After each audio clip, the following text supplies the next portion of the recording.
फैगौ 2024 मायथाइनि लकसभा बिसायख'थिनि फोसावनो थाखाय हेलिकप्टारा साखाफारा जानानै दं, नाथाय बाकियाव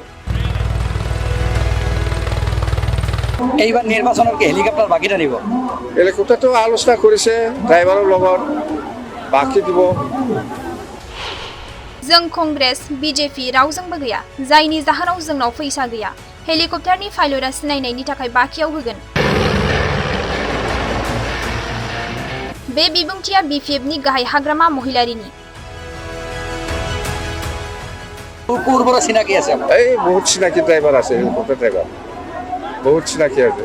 ইহঁতৰ লগত আলোচনা ইহঁতে ইলেকশ্যন আহি আছে না, আমাক ফোন কৰি পেলাই সুধিছিল এইবাৰ হেলিকপ্টাৰ লাগিব না নাই। মই কৈছোঁ আমাৰ এতিয়া চৰকাৰ নাই, কংগ্ৰেছৰ লগতো বন্ধু নহয়, বিজেপিৰ লগতো বন্ধু নহয়, আমি ক'ত পৰা হেলিকপ্টাৰ ভাড়া ল'ব পাৰিম। নাই ভাই, আপনার কারণে আমি স্পেশাল একটা আনিম, পয়সাটো পিছত দিলে হয়ে যাব বলে কৈছে।